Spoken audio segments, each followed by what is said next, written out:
నమస్తే, welcome to our channel. నేను మీ ప్రియాంకరావు. జెన్జీలో నారా లోకేష్ దూసుకుపోతున్నాడు. ఇప్పుడు ఎక్కడ చూసినా ఇదే వార్త.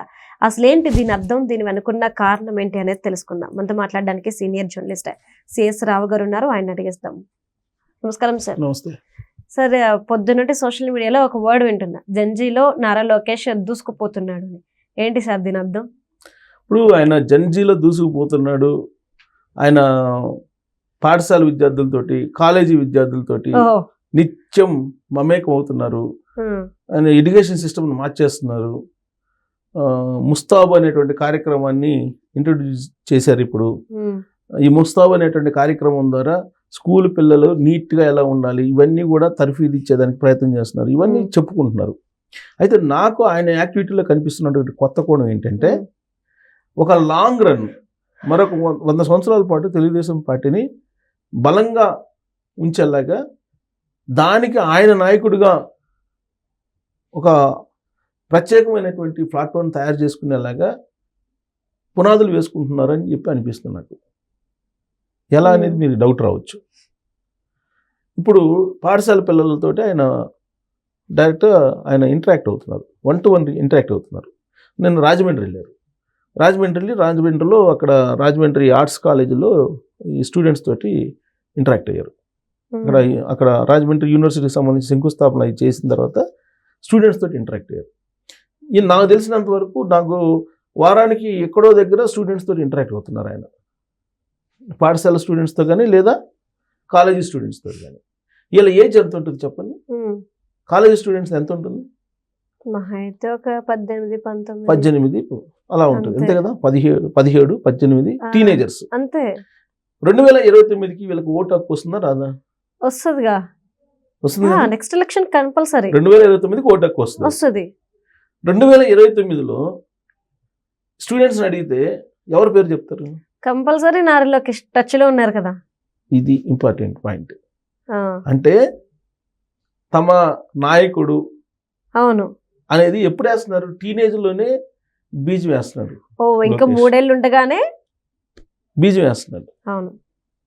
తర్వాత నెక్స్ట్ జరిగేది 2034, అంతే కదా. అవును. 2034కి ఈ పాఠశాల విద్యార్థులు ఎక్కడికి వస్తారు? ఓటుకి వస్తారు అప్పుడు. అవును, అంతే కదా. పాఠశాల విద్యార్థులు కాలేజీకి వస్తారు. 2034కి మళ్ళీ పాఠశాల విద్యార్థులందరూ వస్తారు.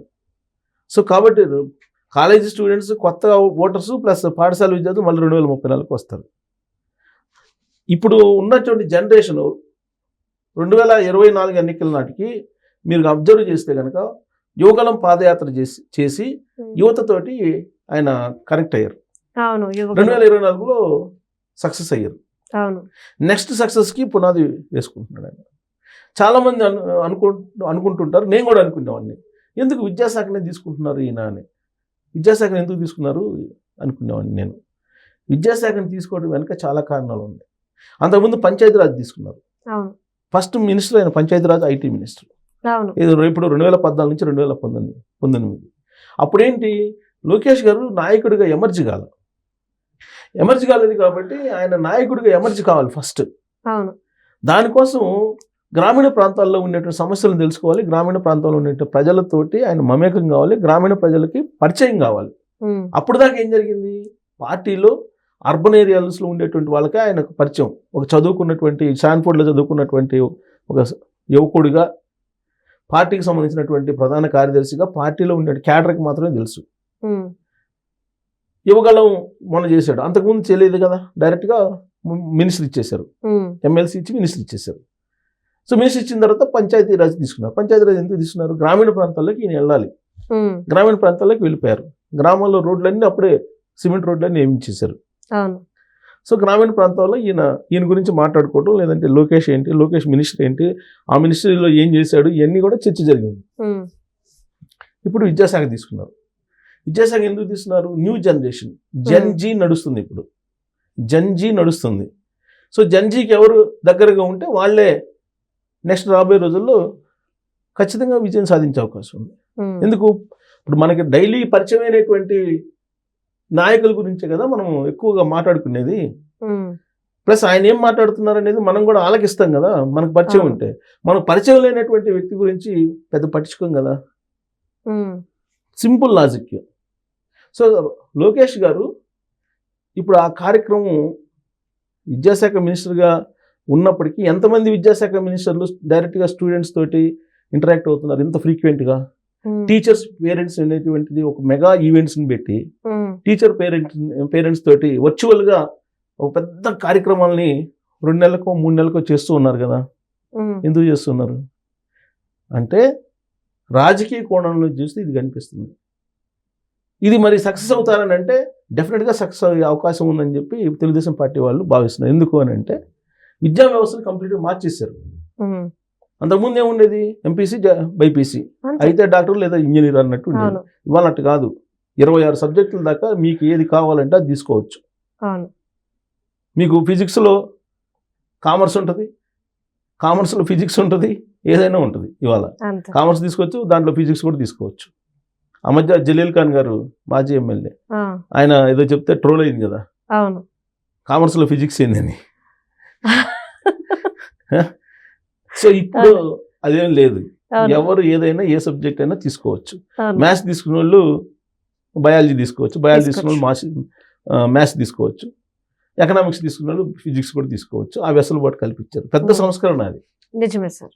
సో అలాగే ఎగ్జామ్ ప్యాటర్న్ లో కూడా మార్పులు తీసుకొచ్చేసారు.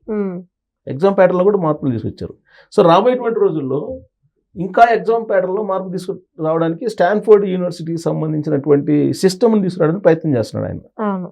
కాబట్టి అక్కడ స్టూడెంట్స్ అందరూ ఈయన గురించి మాట్లాడుకునేటువంటి అవకాశం ఉంది. అల్టిమేట్గా విజయం సాధిస్తారు. మరి ఇదే ప్రయత్నం జగన్మోహన్ రెడ్డి గారు కూడా చేశారు కదా 2019 ఎలక్షన్ ముందు కదా. 2019 ఎలక్షన్ ముందు చేశారు. మీరు గుర్తు చేసుకుంటే 2019 ఎలక్షన్ ముందు జగన్మోహన్ రెడ్డి గారు యూనివర్సిటీకి వెళ్ళారు.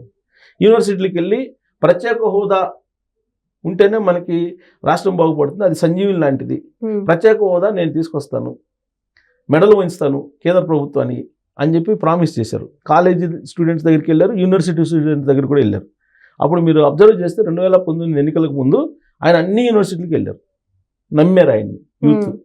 కొత్త ఓటర్స్ వచ్చారు, 2019లో వేశారు ఆయనకి, 151 సీట్లతో గెలిపించారు. సీన్ కట్ చేస్తే ప్రత్యేక హోదా దేవుడి దయ అన్నాడు. మద్యపాన నిషేధం అని లేడీస్కి చెప్పారు, అది చేయలా. తర్వాత సిపిఎస్ రద్దు అన్నాడు, ఉద్యోగులకి చేయలా.